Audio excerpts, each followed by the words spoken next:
Alright guys, so we're going to keep rolling. Now we are into chapter 41. And so we're going to, not 41, 40, and I'm going to wrap up chapter 40 today by finishing off Bill Clinton's presidency and getting a little bit into Bush by talking about his election and the election of 2000. So first I want to start with Clinton's foreign policy. In the last video, we talked about his domestic agenda.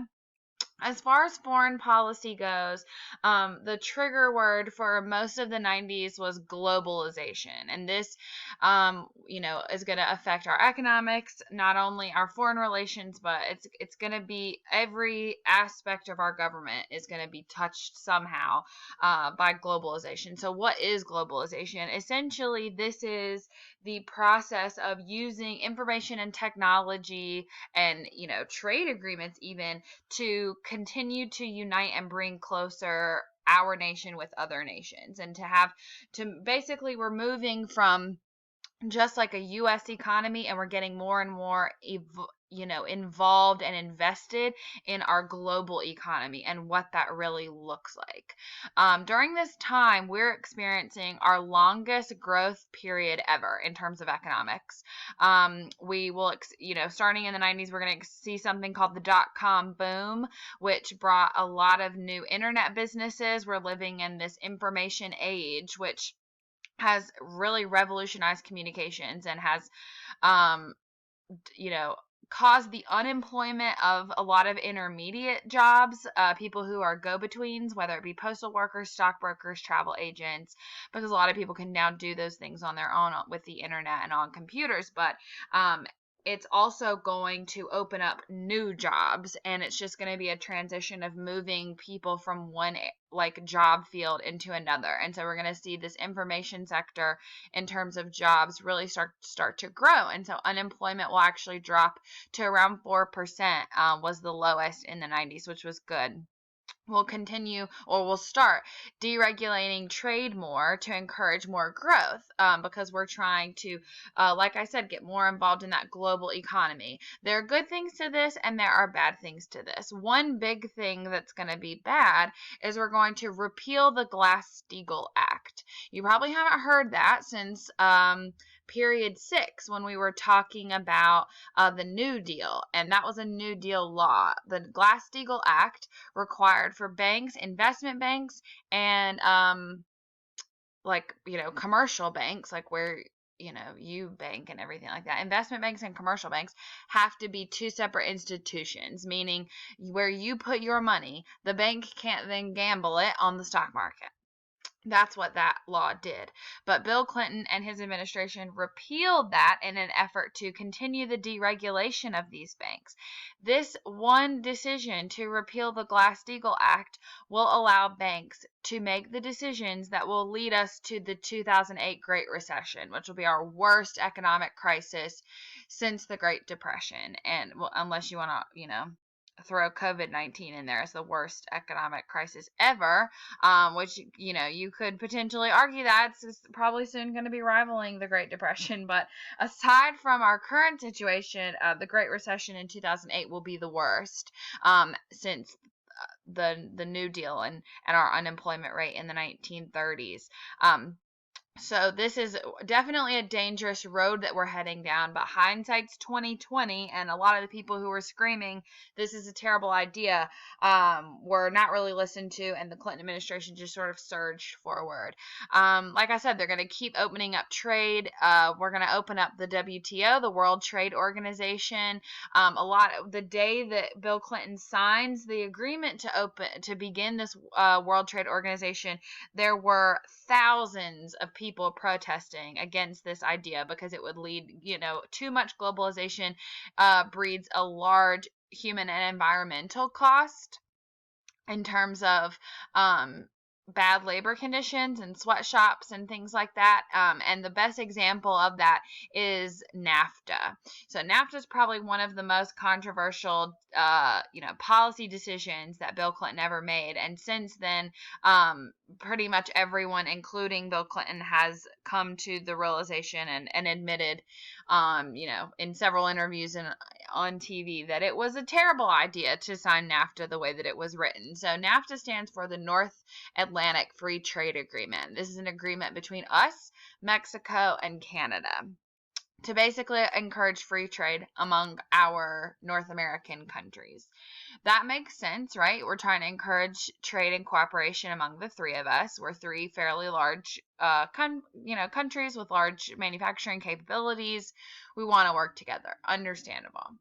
The thought process here was it would lower trade restrictions in Mexico and Canada on American goods, and that is true.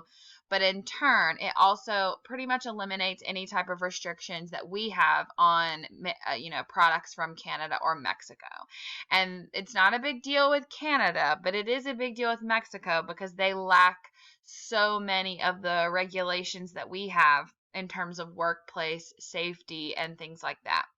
So what this eventually led us to was a massive amount of outsourcing of jobs to Mexico. And that's just where it's going to begin. Eventually, we're going to see, because of the World Trade Organization and more of these deals that we're going to make, we're going to see more and more outsourcing of jobs. So a lot of that job creation that we saw is going to start to not matter as much. Yes, we will still continue to see more jobs in the information sector. Those are not going to necessarily be outsourced.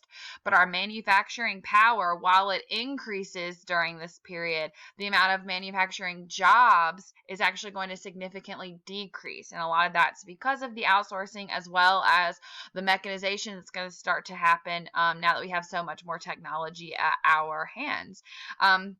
A lot of people were critical of this, especially as Bill Clinton got to the end of his presidency. We're going to sign a major trade deal with China, despite their constant human rights violations. And this is something that people have continued to be critical of. We still have a huge trade relationship with China, even though we know what their human rights violations are. We know the evidence of what takes place in China all the time, yet we haven't really placed any significant restrictions in exchange for seeing those conditions increase. And, barring some significant change in leadership, meaning Republican and Democrat both changing their platform and priorities, I don't really ever see that happening. As far as trying to rectify the environmental costs of a lot of this, we will help to negotiate an agreement among the UN nations called the Kyoto Protocol, Kyoto, named after the city in Japan. This is an agreement among, almost 200 nations who are members of the UN to limit greenhouse gas emissions from their manufacturing. And while Bill Clinton helps to negotiate this agreement, the United States does not sign this agreement. We are one of the only countries that never ratified it. We still haven't ratified it to this day, and that was because it was actually a unanimous decision in the Senate. Every senator who voted no to the Kyoto Protocol, Republicans and Democrats, and so it never actually made it to the House for a vote. So Clinton never had the opportunity to even sign it. And that was because a lot of people felt that it was going to restrict the economy too much. And later, when there are more, discussions had, more people start to question, why isn't China involved? Why isn't India involved? As they are they're the two largest contributors to climate change. And now we know a lot more about that. We know that, we've continued to make changes. We know when Obama's president, we're going to see the Paris Agreement start to become written and negotiated. But this was one of the first times that we really start to talk about global warming, and the first time that we hear those words and start to try to take steps to change it. But the United States does not jump on board with the Kyoto Protocol because in almost everyone's mind, it was not written correctly. We will pass other laws to restrict greenhouse gas emissions and We will see the EPA start to put more restrictions in place, but when George W. Bush becomes president in 2000, a lot of those restrictions will be rolled back. Other foreign policy things, the Middle East is definitely a big one. In 1993, Clinton tried to negotiate peace talks between Israel and Palestine. If you pay attention to global news, then you know that that was obviously kind of a futile argument, but also a very temporary one. Those peace talks did not last. But we're also entering this new age where terrorism is becoming a real threat. We know that not only are we dealing with domestic terrorism, like the Oklahoma City bombing, but we're starting to see more and more instances of international terrorism and a growing new terrorist threat being Al-Qaeda. Al-Qaeda targeted the United States numerous times throughout the 90s. In 1998, our U.S. embassies in both Kenya and Tanzania were bombed. Around the same time, the USS Cole in Yemen was bombed. And in 1998, Osama bin Laden, the head of Al-Qaeda, publicly declared war on the United States. So we're only going to see those problems begin to increase. And we know in 2001 is when Al-Qaeda is going to plan the terrorist attack in New York and D.C., being the attacks on 9/11. Now, as far as that economic growth goes, a lot of that's going to feed into this third wave of feminism. Women are going to be greatly affected by the economic boom of the 90s. Almost 50% of the workforce is going to be women. We're going to see way more working moms, which is a good, and then we're going to see within our workplace new problems start to form for women. A lot of women were still expected to be the caregiver at home. We're going to start to see something that we call the pink collar ghetto, which is an occupational segregation. We know that by this time equal pay has already been signed into law, but this is where we're going to start to see that pay gap continue to exist regardless of law, and that is because of the occupational segregation and pay disparities. We'll see women continuously going into jobs that pay less, women hired in jobs that pay less, women socialized to pursue careers that pay less, and we're going to see more jobs dominated by one gender or the other. We're not going to see a lot of diverse workplaces in terms of gender, which leads us to that pink collar ghetto, which is where women and the jobs that traditionally women hold pay so much less. Education is a good example. Education is predominantly occupied by women, and it is one of the lowest paid professions out there. Not to remind you how little I'm paid or anything, but there you have it. As for the third wave, the major focuses of the third wave: individualism and diversity, intersectionality. Those are big things. Talking about going against gender stereotypes, reclaiming a lot of derogatory language against women, and especially starting to talk about violence against women.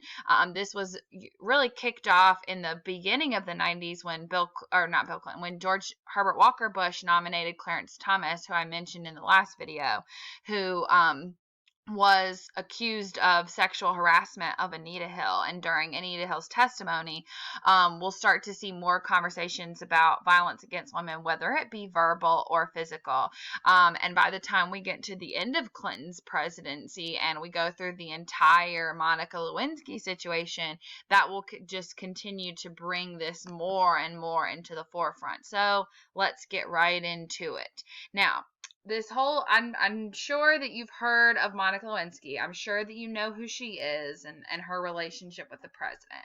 But how we got here and what exactly Bill Clinton was impeached for and what the crimes he was charged of and then the crimes that he was guilty of, that's just kind of a whole separate thing. So I'll give you some background.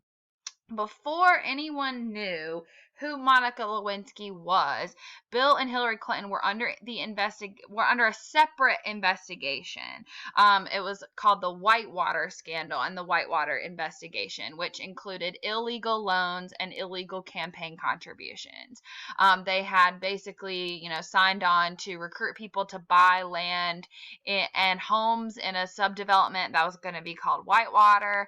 None of the homes got built. None of the money got paid back, and then and then a large amount of the money ended up paying for Bill Clinton's presidential campaign. So it was a lot of, basically stealing money by the Clinton family and Clinton administration. So while Bill Clinton was president, more information about this came out, and they began an investigation. So the guy leading the investigation, his name was Kenneth Starr, and he was investigating not only, as he began investigating the Whitewater scandal, he found all these other things that Bill Clinton had been accused of when he was governor of Arkansas, and that there were still rumblings of other abuses. And so they started to just do a sweeping investigation of any abuse of power that Bill Clinton was at the time being suspected of. And as he did that, he came across some information that would lead him to Monica Lewinsky, like the firing of White House travel agents, misuse of FBI files, and the former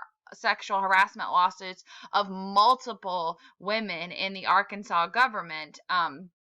Several, one, Paula Jones, who will end up settling out of court with Bill Clinton for close to $1 million, as he admitted what he did to Paula Jones. Nevertheless, during this investigation, Kenneth Starr got in contact with a woman named Linda Tripp, who actually just died earlier this month, April of 2020. So he got in contact with Linda Tripp, who was friends with Monica Lewinsky. Who's Monica Lewinsky? She was a intern for the White House. There are like a bajillion interns in the White House, and she was one of them.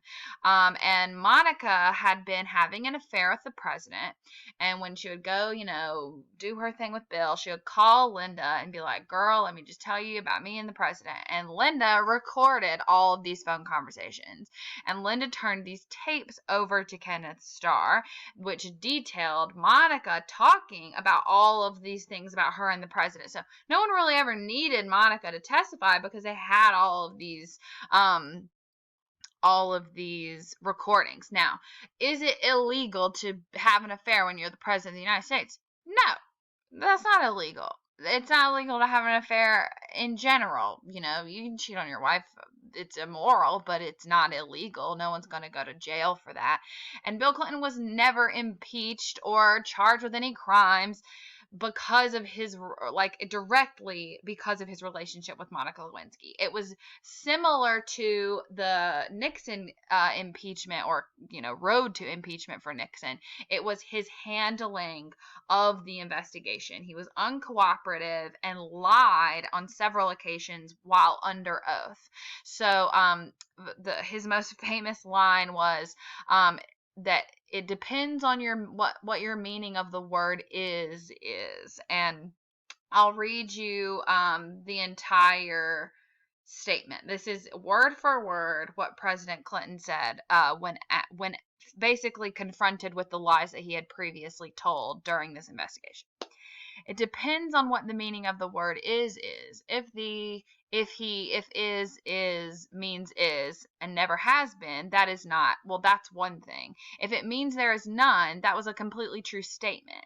Now, if someone had asked me on that day, are you having any kind of sexual relations with Miss Lewinsky? That is, asked me in the present tense, I would have said no, and it would have been completely true. End quote. So basically, this is just a lot of like BS and, slimy, grimy talk from the president to try to get around, essentially he was asked, are you having an affair with Monica Lewinsky? And he said no.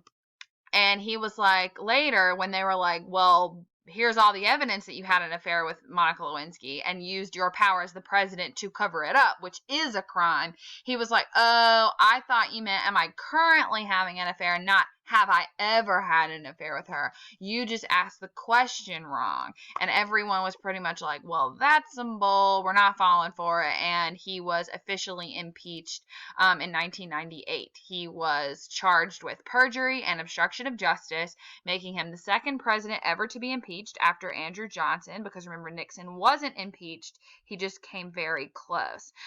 Through the hearings and everything. Ultimately, the Senate found him not guilty, but he was found in contempt of court and charged $90,000, and his law license was suspended. Not only was he charged on that federal level, the $90,000, because of his lies, which is why he was held in contempt, but before he was ever governor of Arkansas, he was a lawyer, and he's no longer legally allowed to practice law because of the crimes that he committed. The Arkansas State Bar suspended his license. Around that same time is also when he settled his sexual harassment suit with Paula Jones out of court for close to $1 million. Because of all of this, not only Whitewater, but Monica and the lying and everything, morality and integrity are going to be hot topics in the 2000 election. Ironic considering how the 2000 election plays out. Now, this is definitely one of the most interesting and also one of the most chaotic elections to have ever been held in U.S. history, without a doubt. Most of you were not even alive when this election happened, but I remember it. I was only like 9 at the time, but I remember the hot mess express that it was, and I remember how much it dominated television and the news cycles, and how we went a couple of months without knowing who the president was, even after the election had happened. So here's how it all went down. Obviously, Clinton cannot run for a third term, so both parties have to nominate someone completely new. Democrats nominate Clinton's vice president, Al Gore. Republicans nominate President Bush's son, who was the governor of Texas, George W. Bush. So, like I said, lots of hot topics during the campaign, lots of discussions about Social Security, Medicare, healthcare. Those were big ones since Clinton had sort of flubbed the healthcare thing while he was president. Tax relief was another one. Gore really criticized Bush for his lack of experience because he had only been governor for a short while. Bush criticized Gore with his connection to the Clinton campaign, and he promised, honor and dignity, restoring all of these good morals and values to the White House and to the office of the presidency after Clinton. The interesting and the important parts about this election are not in its campaign. It's in what happened on election day and what happened after, which is one thing that makes this unique.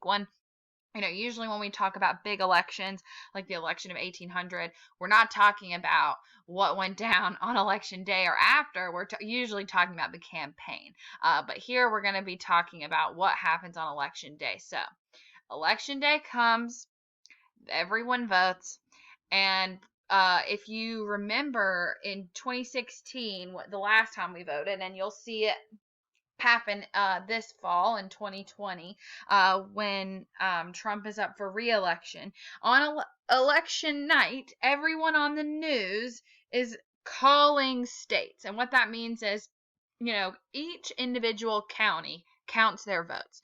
So like your parents, me, we'll all go vote at our specific place, and then the Guilford County Board of Elections will tally those votes, and they will report that back to the North Carolina Board of Elections, who will keep tally of all the county's votes. And then as they get more information, they will report that back to the press and things like that. Now, do you have to have every vote counted? Obviously, yes, every vote is counted. But do you have to have every vote counted before you can pretty much say who's going to win? Not necessarily. If you're counting the votes and almost every vote you're getting in is for one candidate, even if you've only counted 70% of the votes at this point, you can pretty much assume that person, even if every other vote is for the other person, you can pretty much just assume that one candidate's going to win. Or you can assume that how the votes will play out, that this one person will continue to keep a lead enough for them to win. So that's how, even though not all the votes have been counted that night, the TV anchors and stuff, they can still say, now we feel comfortable for calling it for this person. So Florida is a unique state. It's a swing state. North Carolina's one as well. And it's pretty split by party, Florida is. There are a lot of old liberal Yankees in Florida, people who have moved from the north, who identify with the Democratic Party typically. There is a strong conservative Cuban population in Florida that votes typically Republican because of their like religious leanings. And then the Florida is also the South. There's plenty of local Floridians who are, you know, more following in line with what the rest of the South is doing. So it's always hard to predict how Florida is going to vote. Just depends on who shows up to vote on election day. So as the ballots are being counted, one other important thing I should note, I guess, is that each county has to pay for their voting equipment. So if you've ever gone with your parents to vote, depending on where you were, like if you used to live in a different county, you might have seen different types of voting equipment. So, for example, when I was in college and I was registered to vote in Watauga County, which is not a very wealthy county and a small one, we voted on a bubble sheet. It was like a Scantron. You didn't even have to use number 2 pencil. You could use a pen.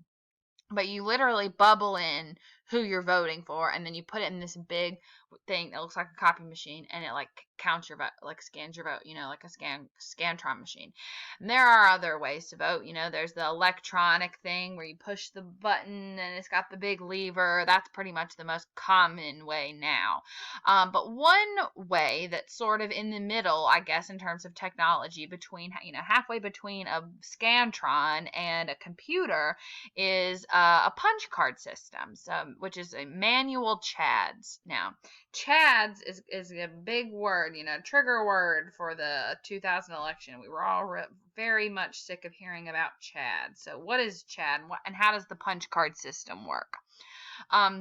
One movie I would suggest if you have HBO is an HBO original called Recount with Kevin Spacey, which is all about the 2000 recount, and they explain in this good how you know, how the whole CHAD system works and why it's so flawed. So even though I don't really have any real visuals to show you, and I can't really draw on the board or anything, I'm going to do my best to explain this. Have you ever gotten a folder? Like you've bought a folder from Walmart or something, a 3-punch folder to put your classwork in, and where the holes are punched in the folder, the little piece is still in there, like it hasn't fallen out of the hole yet where it's going to go, and you know, where the rings will go through to put it in your binder. The little piece of paper that gets punched out and is just sort of chilling there in this situation is called a CHAD. So how do these punch cards work? Basically, you can see these guys holding up a card here. You get the card, you put it in, you can see this thing right here. You slide your card right here into the middle, and it lines up next to these things, and you see all these holes here. So you stick it in there.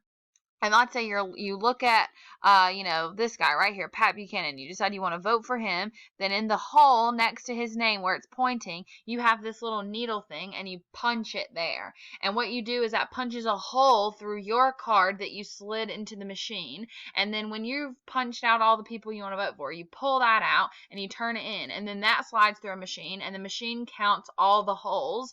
And that's how it counts your vote. So it scans it like a Scantron machine, but instead of looking for like bubbled in places, it's looking for holes. It's looking for blank spots, and that's how it tallies votes. Now, what's so problematic about this? Well, where do the CHADs go? When you punch it out, where do they go? They have to be emptied out. You know, it's like a hole puncher. You have to empty out the waste. If it's not emptied out often, then when you go to punch it, it won't punch all the way through because everything's sort of been stacked up under it. It's got like a build up. If you've ever tried to use a hole punch that's like been used 1,000 times and never been emptied out, it's hard to get the hole punch to actually go through because it's got nowhere to push the CHADs to. So because of that, when you punch, it might not actually break through. And what happens is you're left with a hanging CHAD, meaning that you pull your card out and the CHAD hasn't actually fallen off the card. There's no hole there, but it's you know, hanging off. Like, I'm sure you can imagine what it would be like on your folder if you like punched it out a little bit of the way through, but it's still hanging on by like a piece of paper. But the problem comes when you feed that card now into the machine folds the CHAD back underneath, and now it looks like it wasn't punched through. So your vote is not counted. In addition to that, take into factor the amount of old people in Florida and how many of them are operating with, a 16th of the strength that they normally have, and cataracts and massive glasses. They can't barely see anything. They start punching stuff. What if they can't even punch it all the way through just because they're not strong enough? Well, if you can't even really punch a way through, what you get is something called a dimpled Chad. If you take a piece of paper and you put your pencil on it and you poke it, but you don't poke it all the way through, you can tell that you poked that piece of paper, but it's not a hole, meaning it doesn't get counted as a vote. So what we're left with is when the votes are all counted, that they start counting these votes county by county. First, the news says, we've gotten enough votes from Florida. We feel confident. We're going to call Florida for Al Gore. Al Gore has won Florida. Those are the last, 25 votes he needs. He's going to have now won the election. Congratulations, President Gore. Well, 20 minutes later go by. They get more votes in, and they're like, I'm sorry, we have to issue a retraction from our previous statement. We had previously called Florida for Vice President Gore. We now have to call it for Governor Bush. He's now President Bush. He's going to be president. Congratulations, Bush. Well, 30 minutes later, the same thing. They get more votes in, and they're realizing it's too close to call. And with all the other states counted, it comes down to Florida. It's now so close that whoever gets those 25 votes that Florida has, it's going to push them over the edge, and they're going to win. So the next morning comes, no one knows who's president. We're all waiting to find out about Florida. And the problem is that there's all these different areas that are using these different voting systems, and the punch card system's not a great one. So because the vote is so close, the way it was counted was that Bush won. When they counted these votes these first time, Bush won. But he won by such a close margin that it triggered an automatic recount. Florida state law said that if the vote wasn't within, so many thousand votes, then it automatically had to be recounted. So they began a recount of the counties where it was the closest. And those counties were the counties that had the punch card system. Miami-Dade is a good example. Now, a little side note here. The governor of Florida at the time was George Bush's brother, Jeb Bush.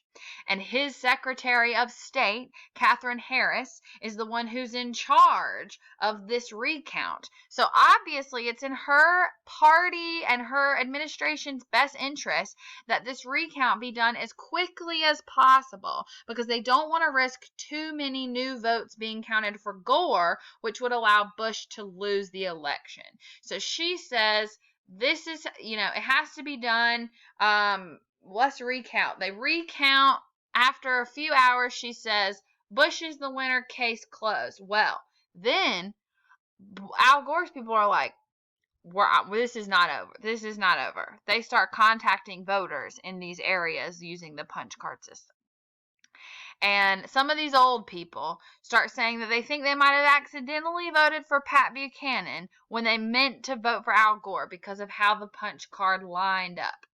So they start saying, on the news and everything, that they need a full recount because they don't feel confident about their votes. So Gore sues Bush to force a recount, not only in these counties that were so close, but in these other counties on a state level. Everyone wants to recount. He sues in Florida court, Gore v. Bush. Well, Bush obviously does not want to recount the whole state. He's already won. Any recount is a possibility that he will lose votes.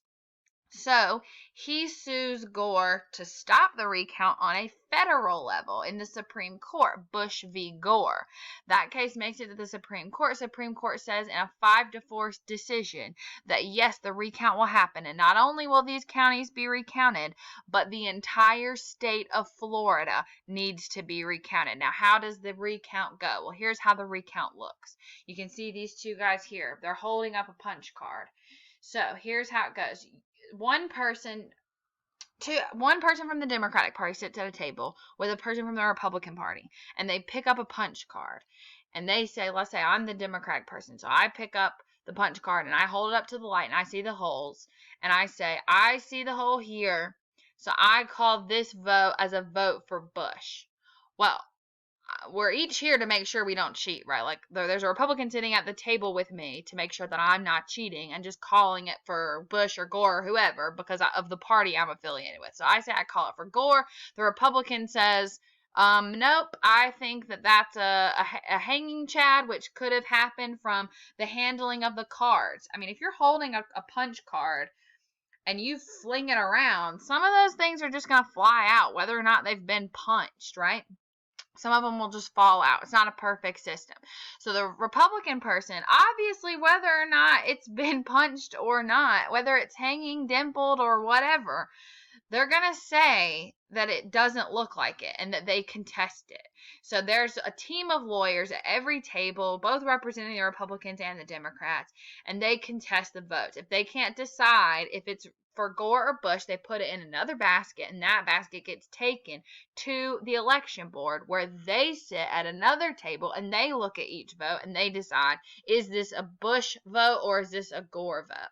This takes so long. Think about the amount of people in Florida whose votes have to be counted, and you've got 10 people looking at every single vote one at a time, arguing over it. There's no way that this would take less than a couple of months to complete, and according to the law, Katherine Harris, the Secretary of State, it's up to her how long this recount will go on.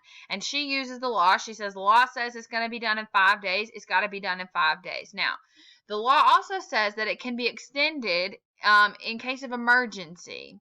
Katherine Harris goes on TV and says that emergency would only be a hurricane. Unless a hurricane comes in here and wipes out all of these, our entire ability to do this recount right now, I'm not extending it. It has to be done within 5 days. I'm not extending it, period. And ultimately, of course, there was not enough time to do the full recount. When the 5 days are over, as they do a recount, they gain a few votes for Gore, they gain a few votes for Bush. They gain a few votes for Gore, they gain a few votes for Bush. And when the recount is finally stopped, I'm not going to say over because they never actually finished the recount, and we will never, to this day, we will never know who actually won the election of 2000. But when they stopped the recount, Bush was winning by 537 votes. And that's all. That's it. He won Florida by 537 votes, which put him over the edge in terms of the popular and the electoral vote, which was all he needed. So he was inaugurated as the next president.